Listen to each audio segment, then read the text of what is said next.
কথা দিচ্ছি বন্ধুরা, এই পিঠা একবার আপনি যাকেই বানিয়ে খাওয়াবেন না কেন, সেই কিন্তু আপনার এই পিঠার একদম প্রেমে পড়ে যাবে। দেখতে দেখুন বন্ধুরা কতটা আকর্ষণীয় লাগছে। আর এগুলো যেমন হয় খাস্তা, তেমনি কিন্তু হয় রসালো। এই যে দেখুন। নমস্কার বন্ধুরা, অনুভার রান্নাঘরে আরও একটি নতুন পর্বে সবাইকে স্বাগত জানাচ্ছি। বন্ধুরা, আজকে আমি আপনাদের তৈরি করে দেখাবো দারুণ মজাদার স্বাদের মচমচে রসালো পিঠা রেসিপি। এরকম শীতে এই পিঠা রেসিপিটা একবার হলেও বাড়িতে বানিয়ে খেয়ে দেখতে পারেন। কথা দিচ্ছি, এইভাবে যদি একবার খান বারবারই কিন্তু খেতে মন চাইবে। আর সেই জন্য দেখুন বন্ধুরা, আমি এখানে নিয়েছি মেজারমেন্ট একটা কাপ মেপে 1 কাপ ময়দা। আর এবার এই ময়দার ভিতরে দিয়ে দেবো স্বাদ অনুযায়ী একটুখানি লবণ। আর তারপর ময়ামের জন্য দিয়ে দেবো 2 চামচের মতো ঘি। এখানে আপনারা ঘিয়ের পরিবর্তে সাদা তেলও ব্যবহার করতে পারেন, তবে ঘি দিলে কি হয়, পিঠার ভিতরে ফ্লেভারটা খুব ভালো আসে, খেতে সেজন্য খুব ভালো লাগে। এবার ঘি আর লবণটাকে আমি এই ময়দার সঙ্গে খুব ভালোভাবে মিশিয়ে খুব ভালোভাবে ময়ামটা দিয়ে নেব। ময়ামটাকে আমি খুব ভালোভাবে দিয়ে দিয়েছি। আর এইভাবে দেখুন, ময়ামটা কিন্তু ঠিক এমনই দিতে হবে। এই যে এইভাবে চাপ দিলে মুঠোর মতো হয়ে যাবে, আবার চাপ দিলে কিন্তু এইভাবে ঝুরঝুর করে পড়ে যাবে। আর এবার আমি ময়দার ভিতরে এইভাবে অল্প অল্প করে জল দেবো আর খুব ভালোভাবে একটা ডো তৈরি করে নেব। এখানে কিন্তু আমি নর্মাল জলটাই ইউজ করেছি। আর এই ডোটা কিন্তু একেবারে খুব বেশি নরমও হবে না, আবার একেবারে কিন্তু শক্তও হবে না।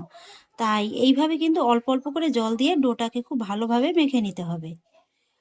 ডোটিকে আমি খুব ভালোভাবে মেখে নিয়েছি। আর এই যে দেখুন বন্ধুরা, ডোটি কিন্তু ঠিক এইভাবেই মেখে নিতে হবে। একেবারে খুব বেশি নরমও না, আবার একেবারে কিন্তু শক্তও না। আর এবার আমি মেখে নেওয়া ডোটিকে ঢাকা চাপা দিয়ে এইভাবে রেস্টে রেখে দেবো 5 মিনিটের মতো। আর এই 5 মিনিটের ফাঁকে চলুন আজকের এই পিঠাটার জন্য একটা চিনির শিরা রেডি করে নেবো। সেই জন্য নিয়েছি 1/2 কাপ চিনি, সঙ্গে নিয়েছি 4টি ছোট এলাচ, মুখটাকে ফাটিয়ে নিয়েছি। এই এলাচের কারণে কিন্তু সুন্দর একটা ফ্লেভার আসবে পিঠার ভিতরে। আর তার মধ্যে দিয়ে দেবো 1/2 কাপ জল। এই শিরাটা কিন্তু একটু ঘন ধরনের হবে, তাই জলের পরিমাণটা একটু কম দিলে হবে। মোটামুটি এখানে ঠিক যতটা চিনি নেবেন তার অর্ধেকটার মতো জল দিলেই কিন্তু হয়ে যাবে। এবার প্রথমেই আমি জলের সঙ্গে চিনিটাকে খুব ভালোভাবে গলিয়ে নেব। চিনিটাকে জলের সঙ্গে আমি খুব ভালোভাবে গলিয়ে নিয়েছি। আর এবার গ্যাসের ফ্লেমটাকে মিডিয়াম লোতে রেখে আরও 2-1 মিনিট এইভাবে একটু জাল করে চিনির শিরাটাকে রেডি করে নেব। এই যে বন্ধুরা, চিনির শিরাটা কিন্তু আমার একদম রেডি হয়ে গেছে। আর এবার আমি গ্যাসের ফ্লেমটাকে অফ করে দেব। আর এবার আমি আপনাদের চিনির শিরাটা দেখিয়ে দিচ্ছি যে ঠিক কেমনভাবে রেডি করে নিতে হবে। এইভাবে একটু শিরাটাকে হাতে নিয়ে নেবেন, তারপর দেখবেন যে এইভাবে হালকা একটা তারের মতো পড়েছে। এই যে দেখুন, ঠিক এইভাবে কিন্তু শিরাটাকে রেডি করে নিতে হবে। আর এবার আমি শিরার ভিতরে দিয়ে দেবো সামান্য একটু পাতিলেবুর রস। যেহেতু শিরাটা একটু ঘন করে রেডি করেছি, তাই এইভাবে একটু লেবুর রস দিলে কিন্তু শিরাটার ঘন হয়ে বসে যেতে পারবে না। এবার লেবুর রসটাকেও চিনির শিরার সঙ্গে ভালোভাবে একবার মিশিয়ে নেব। আর তারপরে শিরাটাকে ঢেকে অন্য একটা সাইডে সরিয়ে রেখে দেবো। আর এদিকে 5 মিনিট হয়ে গেছে, ঢাকাটাকে তুলে নিচ্ছি। এই 5 মিনিটের ভিতরে দেখতে পাবেন যে ডোটা কিন্তু আরেকটু সফট হয়ে গেছে। হাত দিয়ে আরেকবার ভালোভাবে মেখে নেব। আর তারপর এই ডোটাকে এইভাবে দুটো ভাগে ভাগ করে নেব। একটা ভাগ হাতে নিয়ে নেব আর আরেকটা ভাগ কিন্তু এইভাবে ঢেকে রেখে দেব। আর তারপরে এই ডোটিকে এইভাবে একটু হাতে সমান করে গোল করে নেব। এই যে খুব সুন্দর করে কিন্তু লেচিটাকে রেডি করে নিয়েছি। আর তারপর কিচেন টেবিলটা খুব ভালোভাবে পরিষ্কার করে নিয়ে আমি লেচিটাকে কিচেন টেবিলে করে নিয়ে নিলাম। আর তারপর এই লেচিটার উপর থেকে এইভাবে সামান্য একটু কর্নফ্লাওয়ার ছড়িয়ে দিয়ে লেচিটাকে খুব ভালোভাবে বেলে নেব। চেষ্টা করবেন একটু কর্নফ্লাওয়ার দিয়ে লেচিটাকে বেলে নেওয়ার, তাহলে কিন্তু পিঠাগুলো খুব সুন্দর মচমচে হবে।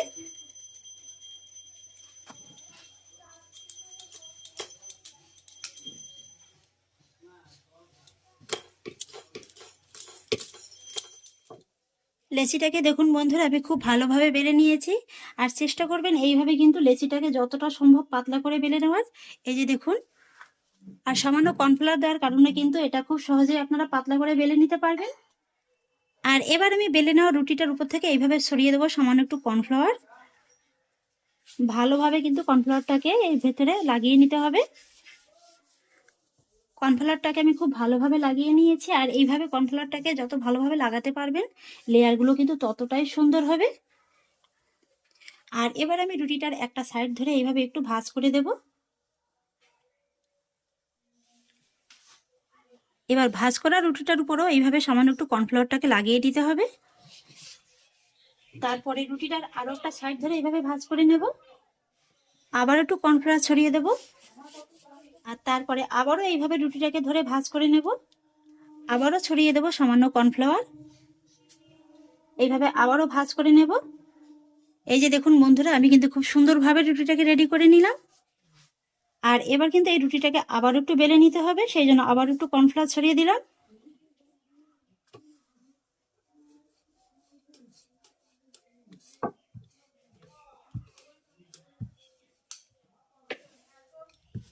এই রুটিটাকে আমি খুব ভালোভাবে বেলে নিয়েছি। আর এবার কিন্তু এই রুটিটাকে এইভাবে একটু মোটা করে বেলে নিতে হবে। এই যে দেখুন।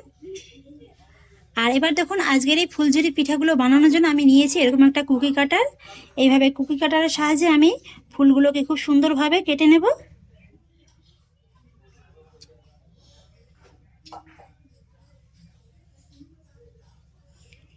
এই যে দেখুন বন্ধুরা, কত সহজে একটা কাটা হয়ে গেল।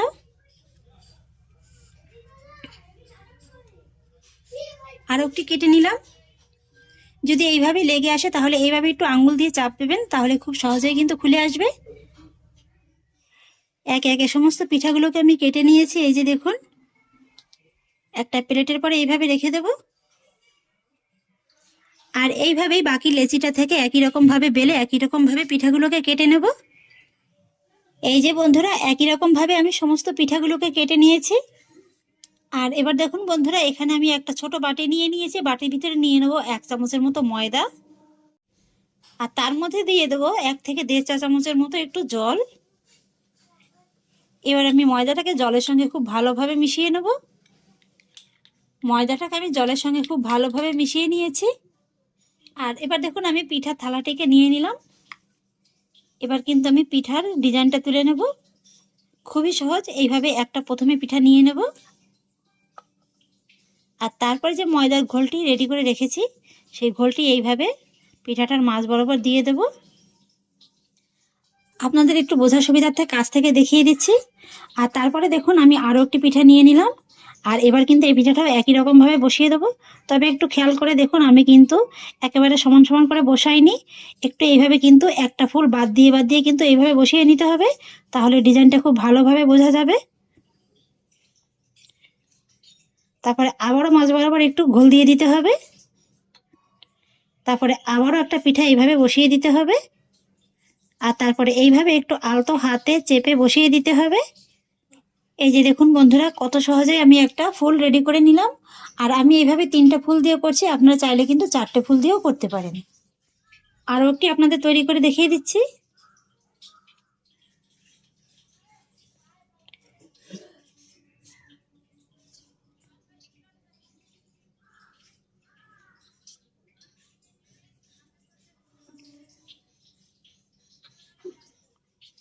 এই যে বন্ধুরা, আরও একটি তৈরি করে নিলাম। আর এইভাবে সবকটি পিঠা তৈরি করে নেব।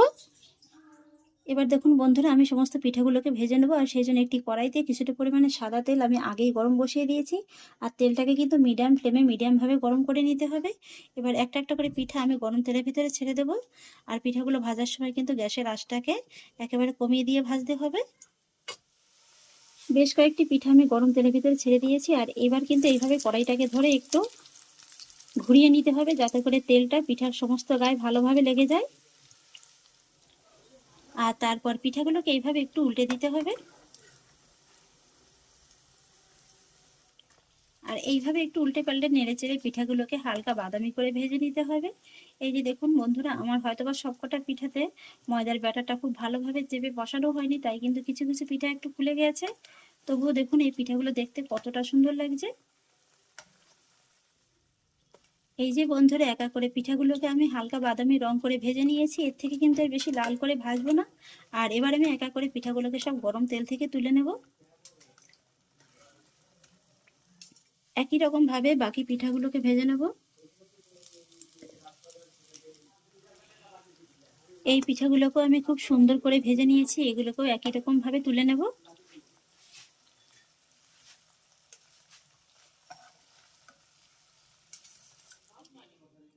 এই যে বন্ধুরা, এক এক করে সমস্ত পিঠাগুলোকে ভেজে আমি একটা প্লেটে খুব সুন্দর করে সাজিয়ে নিয়েছি।